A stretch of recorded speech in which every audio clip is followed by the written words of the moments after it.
Assalamualaikum warahmatullahi wabarakatuh. Perkenalkan, nama saya Dita Rahmananda dengan NIM 2202010160 dari kelas manajemen D. Di sini saya akan menyampaikan materi tentang perilaku organisasi.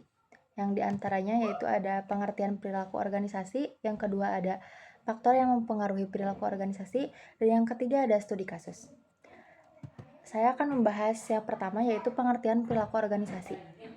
Perilaku organisasi adalah suatu bidang terapan yang mempelajari tingkah laku atau perilaku manusia dalam organisasi, mulai dari kapasitasnya sebagai individu, kelompok, hingga hubungan yang relevan dengan organisasi.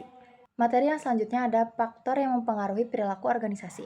Ada 4 faktor yang mempengaruhi perilaku organisasi. Pertama, sumber daya manusia, yang kedua struktur, yang ketiga teknologi, dan yang terakhir ada lingkungan.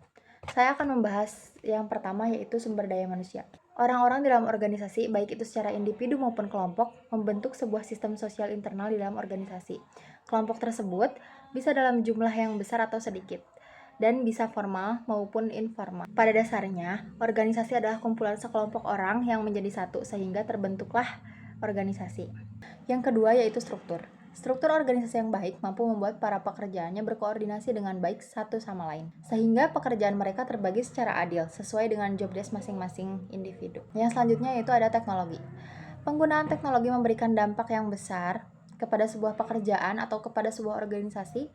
Salah satu manfaat dalam menggunakannya teknologi tersebut yaitu mampu menyelesaikan lebih banyak pekerjaan. Oleh karena itu, teknologi menyediakan sumber daya yang dapat membantu orang-orang dalam melakukan pekerjaannya mereka.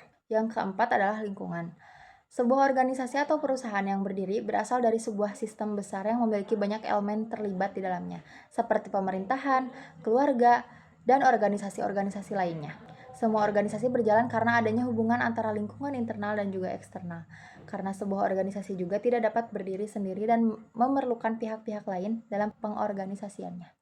Selanjutnya ada studi kasus tentang gaya kepemimpinan dalam mendukung perilaku organisasi pada PT Carry Ingredients Indonesia pada masa pandemi COVID-19. Hasil dari penelitian tersebut yaitu bahwa gaya kepemimpinan dalam mendukung perilaku organisasi di PT Carry Ingredients Indonesia pada masa pandemi COVID-19, pemimpin dapat melakukan perintah untuk para karyawan untuk WFH. Pemimpin juga menerapkan protokol kesehatan yang sudah ditetapkan, yaitu wajib memakai masker ketika berada di dalam ruangan maupun di luar ruangan, dan juga melakukan social distancing untuk memutuskan rantai penyebaran COVID-19. Yang selanjutnya, pemimpin juga menunda semua kegiatan yang dilakukan secara kontak fisik ataupun pertemuan agar tidak menyebarluaskan virus COVID-19. Sekian presentasi dari saya, mohon maaf apabila ada kesalahan. Wassalamualaikum warahmatullahi wabarakatuh.